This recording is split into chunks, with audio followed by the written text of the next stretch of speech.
Dever e amor são palavras tão pequenas, mas com significado tão amplo e completamente diferente, não é mesmo? Enquanto o dever é uma obrigação, o amor surge de maneira espontânea. Mas é lógico que existe um abismo muito maior entre essas duas palavras. E nós vamos aprender no capítulo 2. Título: A burocracia do dever. Então vamos à leitura. Dever é a palavra mais elogiada do vocabulário da vida, a mais fria e nua anatomia da justiça. Está para a vida como uma dívida a ser paga.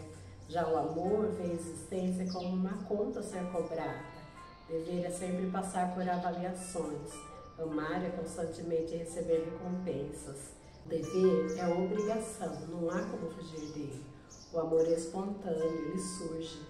O dever é prescrito e é formal, é parte da burocracia da vida. Significa correr dentro dos trilhos morais. É bom para um começo, mas pobre como um fim. O rapaz que permaneceu no convés em chamas e se suicidou em atitude de obediência foi considerado um modelo de fidelidade ao seu dever.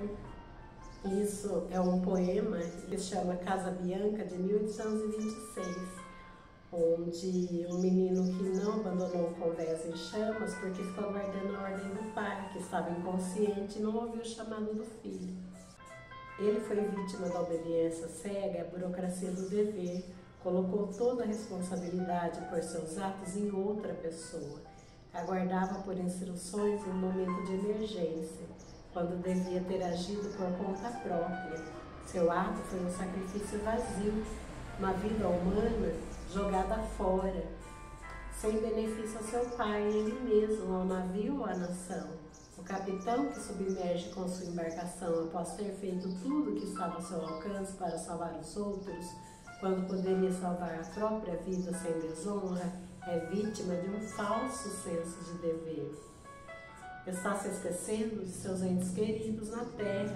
Sua morte significa uma saída espetacular da vida, a covardia diante de uma comissão de investigação ou o sentido de dever leal, embora mal orientado, de um homem corajoso.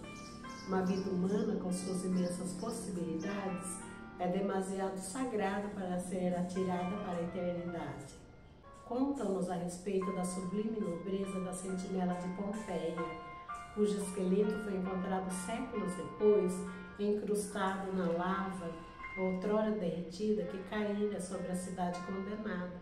O soldado ainda estava em pé diante de um de seus portões, em seu posto, segurando uma espada com os dedos em ruína, uma fidelidade mórbida, uma disciplina da qual uma grande convulsão da natureza o libertara. Um autômato teria permanecido ali durante o mesmo tempo, com a mesma ousadia e com igual inutilidade. O homem que dedica uma hora de sua vida a um serviço consagrado de amor à humanidade está fazendo um trabalho mais elevado e verdadeiro neste mundo do que um exército de sentinelas romanas pagando tributo sem valor à burocracia do dever. Nessa interpretação do dever, não há nenhum traço de simpatia para com um homem que abandona o seu posto quando isso é necessário. Antes disso, é um protesto contra a perda da essência do verdadeiro dever, ante a adoração da mera forma. Podem-se analisar grandes exemplos históricos de lealdade ao dever. Sempre que soarem verdadeiros, você encontrará a presença de um elemento que tornará o ato quase divino, o dever ao qual se soma o amor. Não foi o mero senso de dever que fez Grace Darling arriscar a vida em uma terrível tempestade 60 anos atrás, quando saiu na escuridão e em uma infúria para salvar os sobreviventes de um naufrágio. Foi o senso de dever, aquecido e vivificado pelo amor à humanidade, a coragem heróica de um coração repleto de piedade e simpatia divinos. O dever é um processo mecânico que praticamente impossibilita aos homens realizar coisas que o amor torna fáceis. É um entendimento equivocado do que é o amor. Não é motivo elevado bastante para inspirar a humanidade. O dever é o corpo, o amor é a sua alma. O amor na alquimia divina da vida transmuta todos os deveres em privilégios, todas as responsabilidades em alegrias. O trabalhador que larga suas ferramentas subitamente depois de 12 horas de labuta, como se atingido por um raio, pode ter cumprido sua tarefa, mas não fez nada além disso. Homem algum teve grande sucesso na vida ou se preparou bem para a imortalidade apenas cumprindo seu dever. É preciso mais. Se ele tiver amor ao seu trabalho, esse mais fluirá com muita facilidade. A enfermeira poderá cuidar de uma criança doente por ser esse seu dever, mas para o coração de uma mãe, o cuidado com o pequeno em sua luta pela vida jamais será uma tarefa. O manto dourado do amor faz a palavra dever tornar-se dissonante, como se fosse uma profanação. Dever é obrigação, não há como fugir dele. Se uma criança se revela má pessoa quando ficar mais velha, seu pai pode dizer: bem, sempre fiz por ele o que era meu dever. Então não é de admirar que o rapaz tenha se saído mal. Cumprir seu dever com o filho normalmente implica apenas comida, abrigo, roupa e educação. Ora, uma instituição pública poderia fazer isso. Além do dever, o garoto precisava de doses genuínas de amor, de viver em uma atmosfera de solidariedade, aconselhamento e confiança.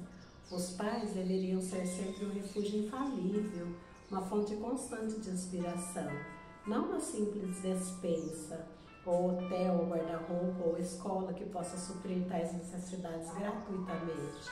O orgulho vazio da mera obrigação parental é um dos perigos da sociedade moderna.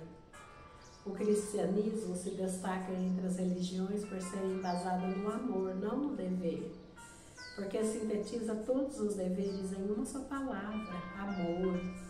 E esse sentimento é o único grande dever que a religião cristã impõe. O que é laboriosamente imposto pela obrigação, o amor alcança em instantes no bater das asas de uma pomba.